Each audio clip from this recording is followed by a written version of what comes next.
Samsung just dropped a wave of new devices, and honestly it feels like they're setting the stage for 2025 in a big way. We've got the Galaxy S25 FE, the Galaxy Tab S11, the massive Galaxy Tab S11 Ultra, and even a fresh pair of Galaxy Buds FE. Let's break it all down. First up, the Galaxy S25 FE. This is Samsung's fan-favorite mid-tier flagship that usually delivers a lot of value.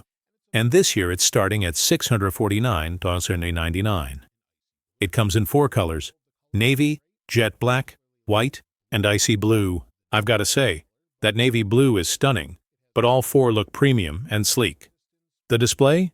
A 6.7-inch FHD Plus panel with 120 Hz refresh rate and up to 1900 nits peak brightness. Bezels are slimmer than before, though sadly no anti-reflective coating like the Ultra models. Still, it's bright, sharp, and durable enough for day-to-day use. Camera setup is solid for the price. You've got a 12-megapixel front camera, and on the back a triple system, 50-megapixel wide, 12-megapixel ultra-wide, and 8-megapixel 3x telephoto. The zoom won't match the S25 Ultra, but for a sub-$700 device, it's pretty impressive. Now let's move to the Galaxy Tab S11 series. Samsung gave us 2 models this year, the 11-inch S11 and the 14.6-inch S11 Ultra.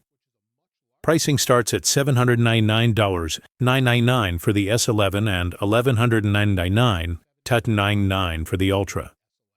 Both are ridiculously thin, made from armor aluminum, and surprisingly lightweight for their size, just over a pound for the S11 and 1.5 pounds for the Ultra. Performance is powered by the MediaTek Dimensity 9400 Plus, with configurations starting at 12 GB RAM and going all the way up to 16 GB plus 1 TB storage on the Ultra. And yes, storage is expandable up to 2 TB with a microSD card.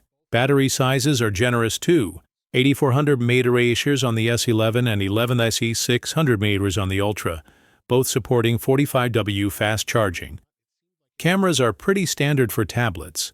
A single 13-megapixel rear shooter on the S11, while the Ultra adds an 8-megapixel ultra-wide. Both have 12-megapixel ultra-wide front cameras, perfect for video calls.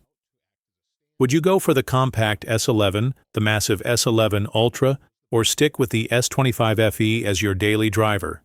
Let me know in the comments. And don't forget to hit that like button if this breakdown helped you out.